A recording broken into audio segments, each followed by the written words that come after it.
Quand j'explique que je bosse dans la musique, on s'imagine toujours des trucs de dingue. Mais mon boulot, c'est pas vraiment ça. Si nous travaillons tous les jours et même le soir avec des musiciens et des musiciennes de tous les styles, fabriquer des super vedettes, c'est pas l'objectif numéro 1.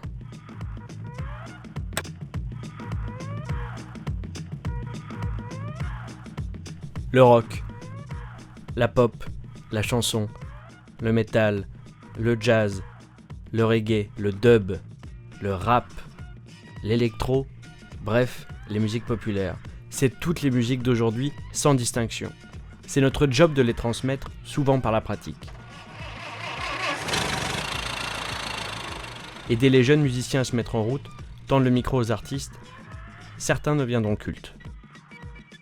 Mais notre mission, c'est qu'ils vivent leur passion, qu'ils s'inventent un présent fait de concerts, d'enregistrements et surtout de rencontres avec un public à conquérir. Professionnels ou amateurs, ça dépendra de leur envie, de leur talent, de leur travail, de la chance parfois, mais aussi de tout un réseau de passionnés qui créent et qui s'impliquent dans des écoles de musique, des locaux de répétition, des salles de concert, des festivals, des boîtes de production, des labels, des radios, etc. Des pionniers d'hier jusqu'à aujourd'hui, des milliers d'initiatives ont vu le jour. On en trouve sur tout le territoire, à la campagne, dans les cités, à la mer, à la montagne et même en bas de chez toi. Comme tout cela fonctionne sans discrimination, sans but lucratif et dans la diversité, c'est bien l'intérêt général le moteur. C'est pour cela et pour ce lien avec les populations que certains de ces acteurs sont en partie subventionnés. Mais tout cela reste très fragile. Déjà très peu aidés par l'État et les collectivités, ces associations et ces coopératives sont frappées de plein fouet par les politiques d'austérité. La culture, l'éducation et la santé sont malheureusement les premières victimes de la cure d'économie.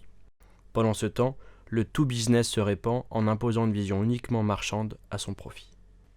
Concerts, disques, médias, billetterie, internet, rien n'échappe à son appétit. Oubliez la diversité artistique. Fini les tiers-lieux non profitables.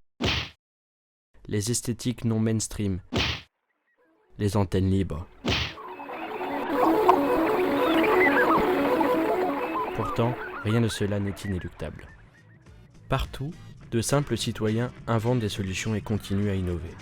Un autre monde est toujours possible à l'image des circuits courts, de l'économie collaborative et du développement durable. L'humain doit continuer d'être au cœur des projets et non le commerce ou la rentabilité. C'est parce que les pionniers ont été militants qu'on a aujourd'hui ce réseau incroyable que les artistes étrangers nous envient. Si je vous raconte ça, ce n'est pas pour sauver mon boulot. C'est parce que je veux que nos enfants aient la même chance que nous de construire leur identité au travers d'une variété infinie de musique.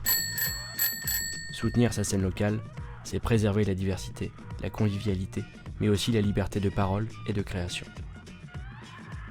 En rejoignant notre campagne, faites qu'il y ait autre chose à écouter que le son du silence.